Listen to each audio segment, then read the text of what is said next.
thought. You follow up on that. Let's quickly head to Anambra on nature yet again, where our correspondent Tope Kute is standing by to bring us up to speed. Hello again, Tope. Earlier on, you told us that things are going on smoothly. Perhaps you want to provide a lot more updates on the process, specifically to the functionality of the beavers and accreditation in the areas that you have monitored. Okay, right now I'm at Port Harcourt Road in Onitsha, where we have polling unit 010, and we have about 681 registered voters here. But I want to show you something. If my cameraman can just get those guys playing football behind me. Those are some of the visuals we have today on the election day. Some guys are just on the streets, you know. I think they are not interested in voting.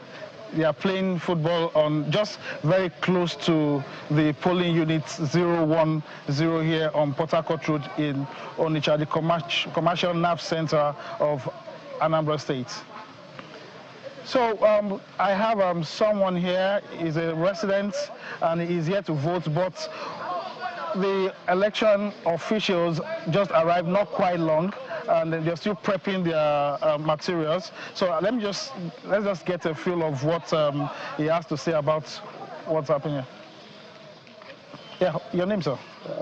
My name is Onyebuchi Ezenago. I reside at Port Harcourt Road, Onitsha South. So we could see that people are sitting here, and we could see the electoral officials here. So what's happening? Can you tell us? We have been here since 7 o'clock. We did not see the electoral officers. They are just coming now, and we are preparing to vote. So I hope, by God's grace, everything will go well. Yeah. Okay, from what we have here, we have about 681 registered voters, but there's no large turnout here. Can you tell us why you have this? Well, some people feel reluctant. They just stay in their house doing nothing.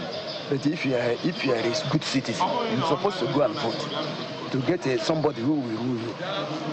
Staying in your house doesn't show any good result. So you have to go out and vote, so that you can have a better person to rule the state. And that's what I have to say. So what are your expectations for today, INEC and security agencies? Everything is okay. I see these men, military men are passing through. All of them are passing through. There is security. There is security. So as soon as they're ready, you're going to vote? Yes. Once I'm here since 7 o'clock. Once they are ready, I have to vote. I have some elders with me here. They are prepared to vote. So I don't see reason why these young boys should be playing ball. Some of them are above 20 years. They're supposed to come and vote, to give to vote the person they want, not to play ball. It's very bad for me. It's not good. Yeah, thank you very much. Yeah. So you could see behind me, I think accreditation is about to start. Can you move closer so you could see? So people could see what's happening here. So the accreditation is about to start. You could see them, they're on the queue, and in a few minutes' time, they'll start the accreditation and the voting.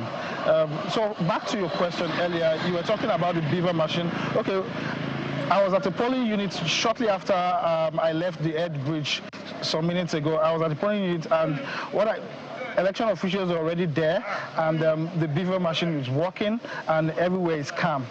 But for here, we're just trying to stay here and see when they start voting, so we can bring you up to speed with what is happening around here.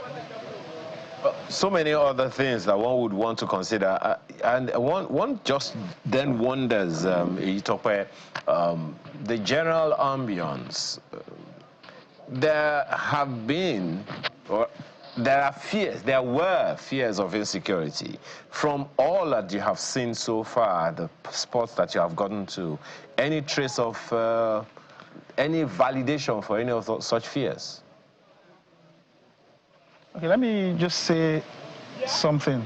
You know, over time, there's been this fear of insecurity in the southeast. So I think that's one of the things that is making people have that fear that there might be insecurity or security challenges during this election. Well, and in recent times, the security situation in the southeast is really going down and things are calm. So I think that's also part of the things that is leading to what's happening during this election, because from all the places I've visited, I've not heard about any breakdown of law and order or any criminal acts, just like what we're seeing here and some other places. And I've been in touch with some of my colleagues across these 3 senatorial districts.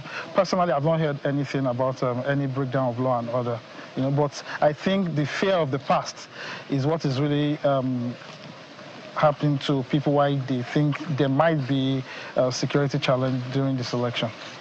We're staying with the same issue. You know, we've made the point earlier on at the beginning of the show that it was quite significant that the customary peace accord guiding all elections for Anambra, it was signed on a Monday. I'd like you to speak to that. What are you gleaning from residents in the areas that you've visited about this compliance with sit at home on Mondays, in line with this general fear, you know, about the election? Okay, let me also bring you back to the recent history. You know, when all these security challenge started in the southeast, Mondays are always on lockdown.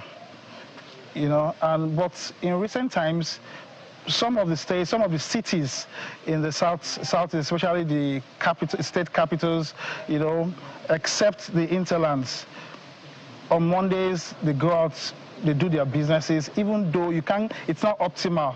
You know, you can't compare to the normal Tuesdays, Wednesdays, and other days of the week. You know, so right now the Monday sit at home is not really, there's not much compliance like before. One more thing before we let you go, Itokwe. Tell us what you have observed about the presence or absence of party agents in the polling units in Onitsha where you are. Okay, you know, from what I have here, we have just few party agents, and you know, we have I think over 16 political parties in this election. So, but for now, maybe they will still come. But from what I have here, we have like 3 to 4 party agents, you know, of some political parties here. Maybe when we go to other places, we might see them more.